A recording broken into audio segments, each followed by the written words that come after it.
अगर सूरज ढलने से पहले वो मुझे वापस नहीं मिला तो मैं इस पूरे राज्य को इस काले जहरीले पानी में डुबो दूंगी।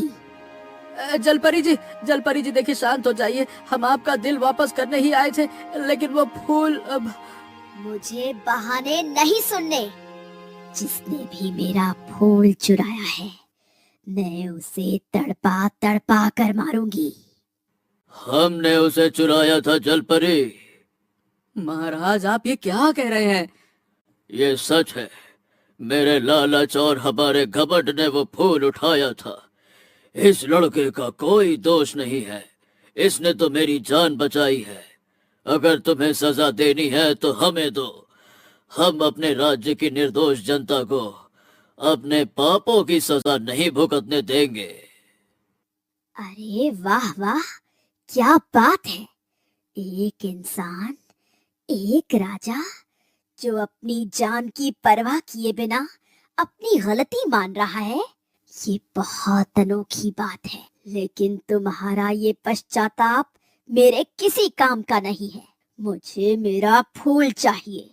तभी झाड़ियों के पीछे से मंत्री सोम हंसते हुए बाहर आया। उसके पीछे बहुत सारे सैनिक भी होते हैं जो अब उसी की बात मान रहे हैं। मंत्री के हाथ में वो चमकता हुआ नीला फूल था। किसी को कोई पश्चाताप करने की जरूरत नहीं है, क्योंकि अब मैं इस राज्य का नया राजा हूँ और ये जादुई फूल मेरी ताकत है। अरे मंत्री जी, आप पागल हो गए हैं क्या? अगर आपने वो फूल जलपरी को नहीं दिया ना तो हम सब मारे जाएंगे, पूरा राज्य खत्म हो जाएगा। फिर किस पर राज्य करिएगा? अरे मुझे इस बात से कोई परवाह नहीं है लड़के। इस फूल के जादू से मैं एक नई दुनिया बसाऊंगा जहाँ सिर्फ मेरा राज होगा। सैनिकों, चलो इस अंधे राजा और इस भिखारी लड़के को उठाकर नदी में फेंक दो और इस जलपरी को, अरे देख क्या रहे हो, कैद कर लो। चलो। सैनिक अपनी तलवारें निकालकर माधव और राजा की तरफ बढ़ते हैं। माधव तुरंत जमीन से एक भारी लकड़ी का डंडा उठा लेता है और राजा के सामने ढाल बनकर खड़ा हो जाता है। अगर महाराज को छूना है तो पहले मेरी लाश से गुजरना होगा। ठीक है, जैसी तुम्हारी मर्जी। चलो भाई, लाश बना दो इसको।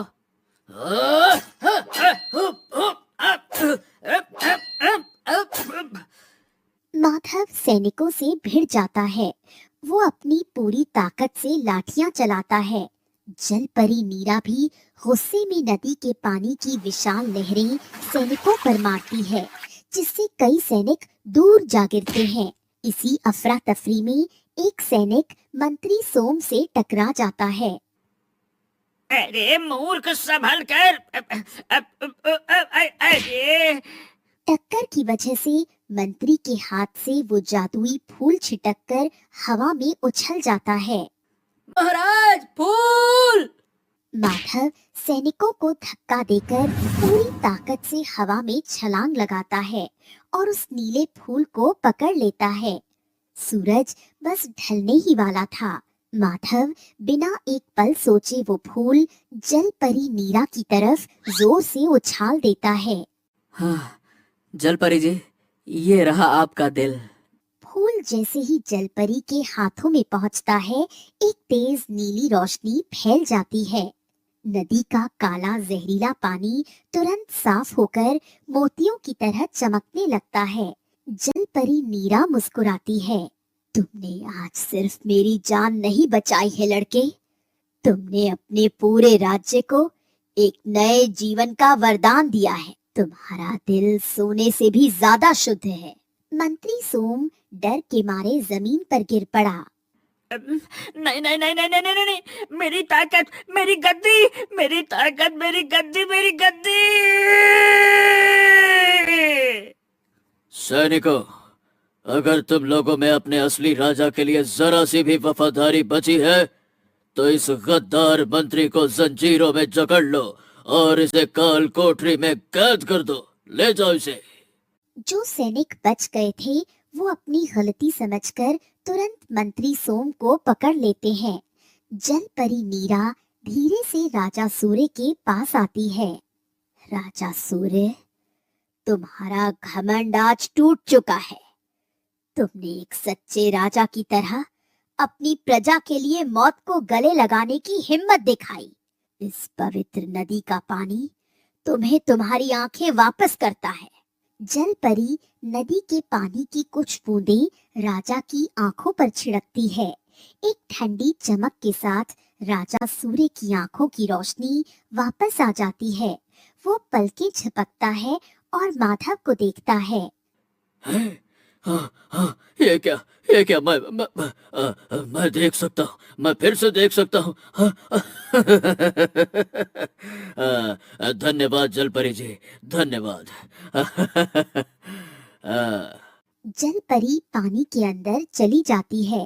राजा सूर्य धीरे धीरे माधव के पास आता है और अचानक उसके सामने घुटनों के बल बैठ जाता है। अरे अरे महाराज, ये आप क्या कर रहे हैं? आप राजा हैं, मेरे सामने मत झुकिए। नहीं नहीं नहीं, उठिए उठिए उठिए उठिए उठिए। राजा हम सिर्फ नाम के थे माधव, असली इंसान तो तुम ही हो। तुमने हमें वो आईना दिखाया जिससे मैं आज तक भागता रहा था।